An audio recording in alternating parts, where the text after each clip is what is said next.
এগুলোকে ভোটে দিব না, একবারে বাদ ভোট দিব না। ব্রিজটা আগে বানাক, তার পাশে ভোট। আচ্ছা আচ্ছা আচ্ছা, ব্রিজ বানা লাগবে। ব্রিজ এতদিন হয়ে যায়, আমরা এত কষ্ট করে বেড়াবা লাগছি, বাচ্চা কাচ্চা স্কুলে আসতে পারে না।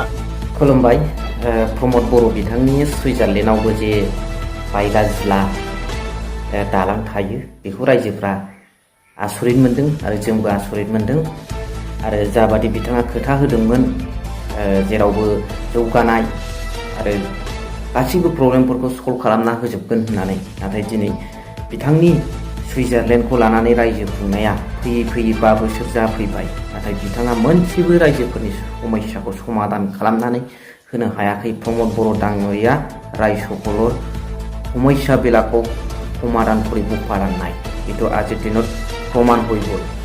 खिन्थु खुगाया थाङो बिनिया बिराद गिदिर गिदिर मावनायनि आरो बिराद गिदिर गिदिर खामानि लाबोनायनि फारसे, नाथाय जेबो खामानियानो आवगायाखै। नाथाय रिबनखौबाबो हले बिथाङा हास'नायाव बिराद एक्सपार्ट, बेखेवनायावबा हले बिराद एक्सपार्ट।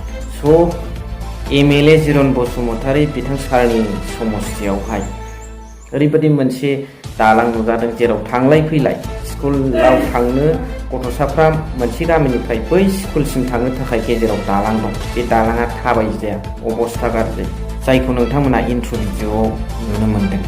दिनैसिमहालागै बेफोरबायदि अबस्थाया थानो मोनलामोन बिथांमोननि खुगानि रहस्यखौ खोनासङोब्ला, नाथाय खामानिया जेबो आवगायाखै, जायनि थाखाय रायजो राजाफ्राबो प्रमद बर' बिथां दैदेननाय UPPL दोलोनो फैगौ बिसायख'थियाव भट होनो राजि गैला। आरो बेखौ आं नों बुंनाय बाथ्रा नङा, बेयो स्वयं रायजो राजाफ्रानो बुंनाय बाथ्रा। दालांखौ बानायना होग्रो, बे खम समनि गेजेरावबो बिथांमोना ब्रिजखौ बानायनानै होग्रो, बिनि उनाव भटआ ला, खोथाया नै बेबायदि। So thank you very much for watching.